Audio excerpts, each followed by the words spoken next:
Now, I have had a few people in the comments wondering why I am so worried about trying to learn how to film in Apple Log. And it's a valid question. And to be honest with you, on most videos where I'm in a hurry, I need to get things done quickly, probably not going to use that. Right now, I am recording in the native camera app on the iPhone 16 Pro Max, and I am recording in its regular format. The formats that are used for video, YouTube uses a format called Rec 709, REC 709. And Apple Log uses Rec 2020. Now, to sort of explain the difference, I want you to imagine Rec 709 sort of being like a box of 24 crayons. You can color a lot of stuff with 24 crayons, and you can get all the colors that you want within reason. Rec 709 or Rec 2020 is like opening a box of 153 crayons. And suddenly you've got colors you didn't know existed before, colors you couldn't get before. And so that's sort of the difference between the two. So when you're recording in Apple Log, you're recording in Rec 2020. And the difficulty comes because it's totally washed out. It has no contrast. It has very little color. It looks really, really bleak. You have to put the color back. You have to make the color show up by adjusting the darks and the blacks and the whites and the shadows and the highlights, and you have to sort of add a little contrast here, and you can adjust the hues there and add a little vibrance wherever you want.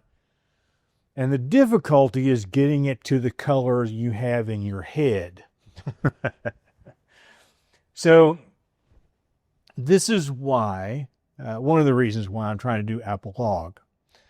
And one of the reasons why I'm trying to move to an app besides the camera app is because if I were to put a neutral density filter on the camera like this that goes from light to really, really dark in an attempt to bring the lights down, with the regular camera app, it's fighting against that. And if I put a neutral density filter on my camera and I darken it down, the phone automatically readjusts everything to bring it back up to where it thinks it's supposed to be lit. And I'm working against myself in those instances.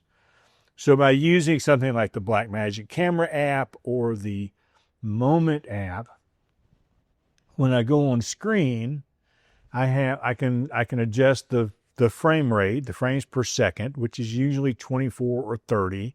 Right now I'm recording pretty much everything in 24 frames per second. And the shutter speed, because the camera is just, it's like it's taking really, really, really quick pictures. It's taking 24 pictures every second. And then when it gets played back as a video, you see those 24 kind of animated things come together to form this video.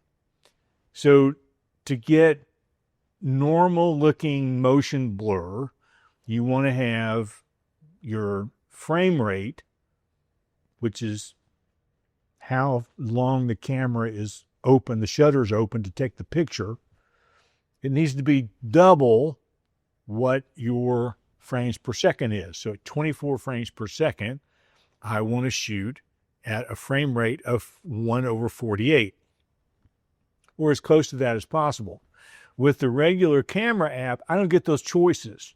It might be shooting at 24 frames per second, but the shutter speed might be 1/3000.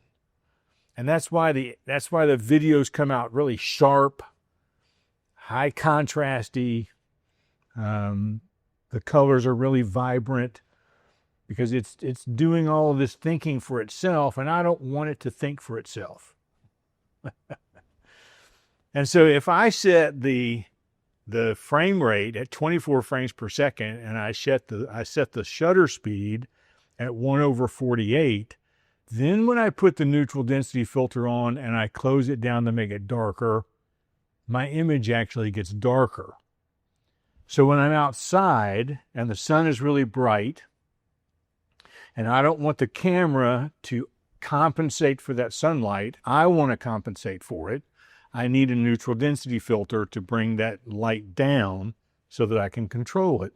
And one of the ways that I am looking at that in the Moment app is down here at the histogram.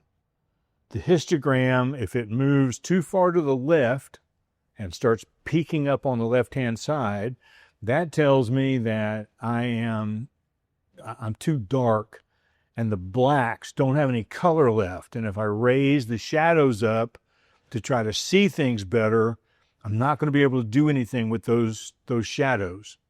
At the same time, if it's peaking over here on the right, that simply means that I have too much light and my sky may be blown out. I can't get any detail back in the sky, or if I'm inside and the windows have the sun coming through, you want to try to get your histogram sort of in the middle and balanced. And you do that because you're going to save the shutter speed at the frame rate at 24 and the shutter speed at 1/48. You can adjust that histogram in two ways. One is you can adjust the ISO to either bring it up or bring it down, or you can adjust the ND filter.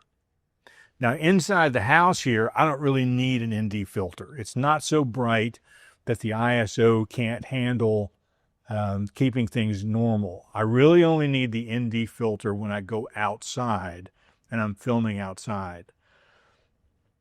So one of the things that I've talked about is that in the Blackmagic camera, in the Moment app, it has this little thing up here in the upper left hand called a LUT. That's the lookup table.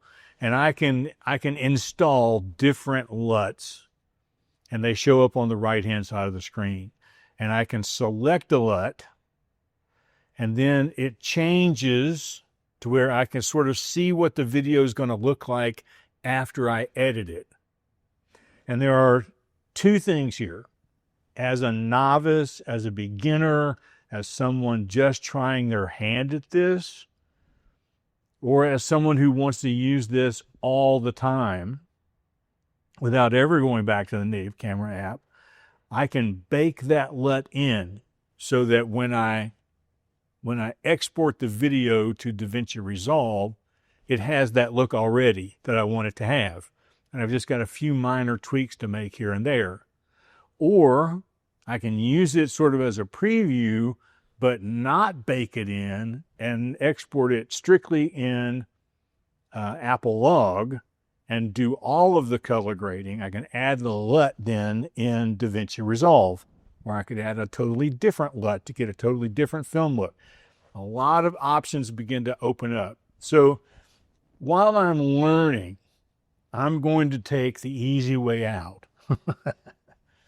I'm going to be baking that LUT in so that when I export it, I sort of am already 90% of the way there when I edit. My goal is to get to where I don't do that, but it's a baby step. And so this is why it's important to me to learn how to use Apple Log. Having said that, for instance, I have an unboxing video that I'm going to do for this channel on a new computer monitor that I bought. And I'm going to film that in Apple Log. I can take my time. I can set up every shot. I can adjust all the stuff. I can make sure I'm in focus. Okay, I can change the light if I need to. But then I have another video that I'm going to make where I'm going to cook a meatloaf here in the kitchen. Somebody had requested that. I found a carnivore recipe that I'm going to try. And that's going to, because normally I would like, I'd have a camera over here and a camera up here and a camera back there, and I just record everything and then put it all together and edit. But on this channel, everything's got to be recorded on the iPhone. So I've got to put the camera over here, and then I've got to move it and hang it from the ceiling, and then I've got to move it and put it over here. Then I've got to put it back, and I keep moving it around. And when you're cooking, things move really quickly.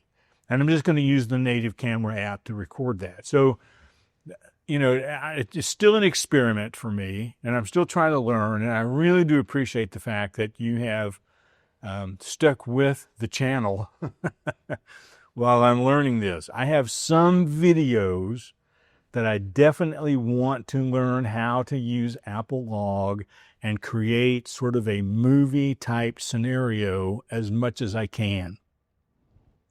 And then I have other videos where I'm just like, you know, and I'm just going to point the camera and shoot, native camera app, put it in DaVinci Resolve, maybe adjust the shadows and the highlights a little bit, move on, because everything's going to be moving really fast.